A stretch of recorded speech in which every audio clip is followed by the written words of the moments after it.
I like to bring you something that I witnessed as I got on to the London transport system or to the network to come here to central London.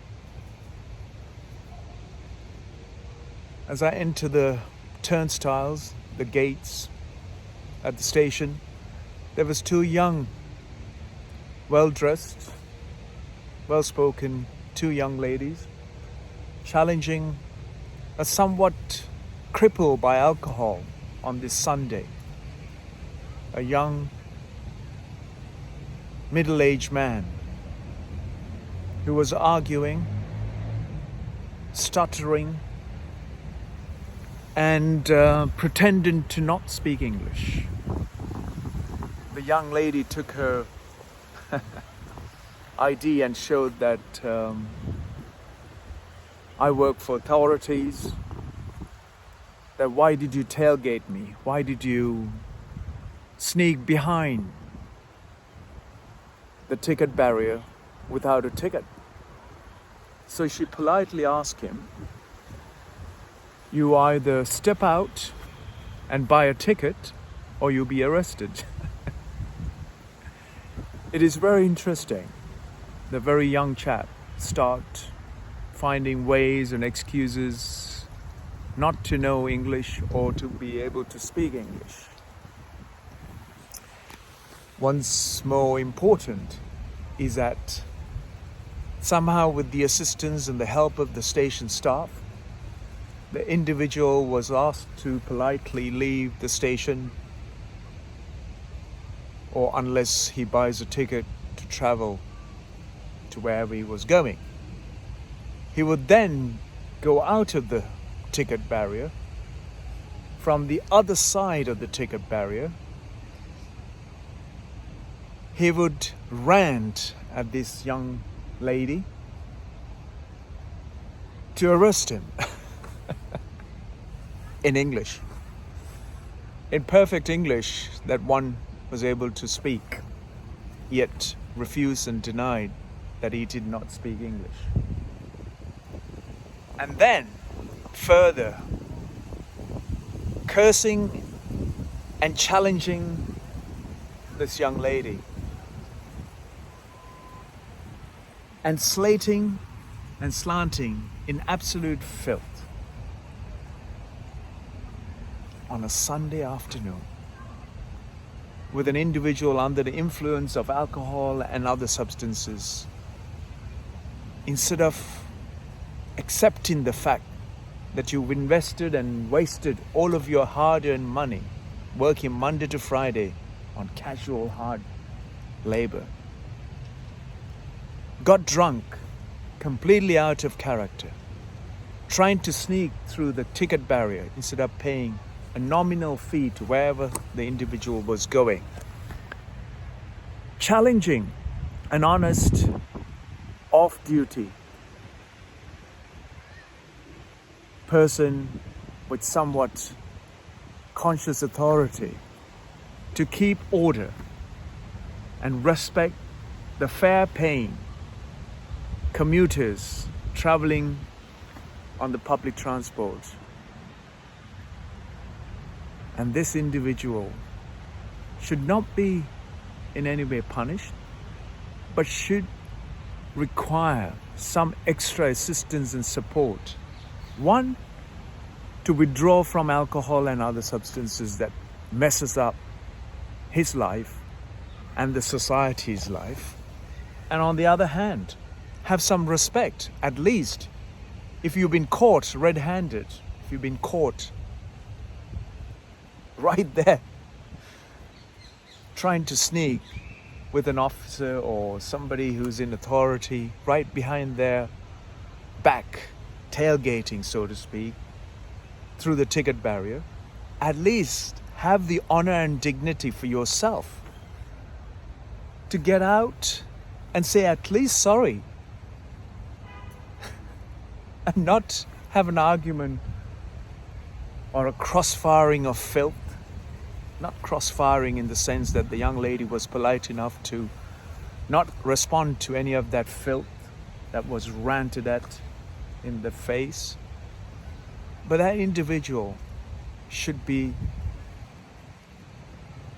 somehow have the decency, or at least had a little bit of sense of decency after being crippled by alcohol and all the other nonsense that been chemically crippled, to have the respect and dignity for himself and to the humanity in the wider world that we live in. And wait at least for a few moments and do the same, because that's what these individuals know of. They've been living in this way for so long. The lenient and ridiculous rules and laws that protects the criminal more so than the honest individual. And these individuals carry on doing the same and intimidate the innocent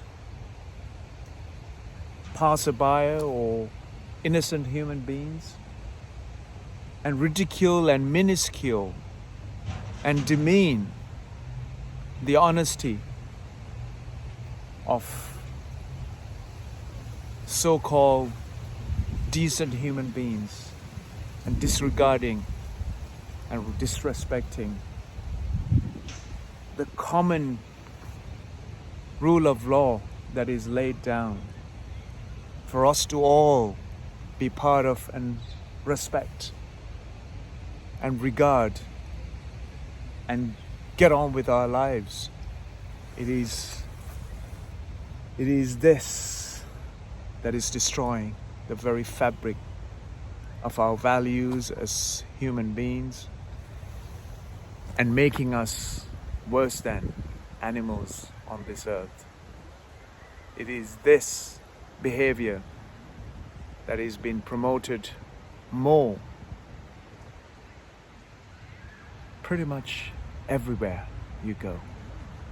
And for me, it is painful. And what can I do but to share these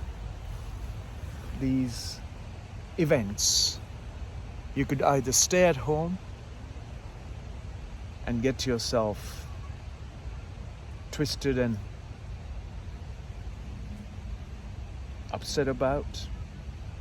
At least I'm not upset. I'm just sharing what I saw, which is an event that is so common no matter where in the world you are. It is becoming more a common sight, because the generation that we have produced today, in the next 10 to 15 years, will see that they are entitled to behave in this way, and that we are encouraging so-called education and social constructs that we have come up with, the social conditioning that we have encouraged in society. They see this as normal. They see this as acceptable. They see that they can be above the law and rule of law. And it continues. And this is what I call, when you see somebody causing problem, that you have a job that you need to protect, you will not encourage that individual to get rid of the problem.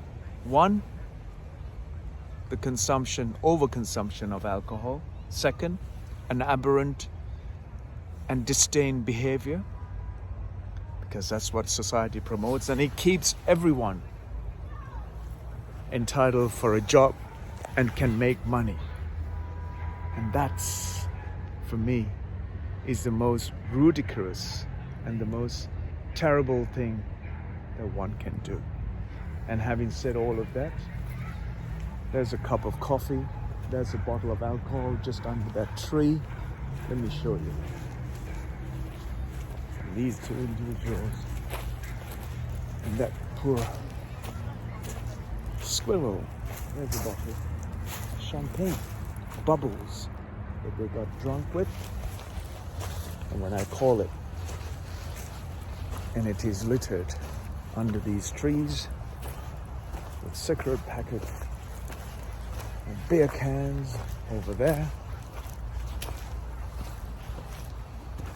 So folks, this is how we have created our societies and systems. Create problems not just for you, but for the others and for the environment. And this is the way humans have lived for so long, it seems.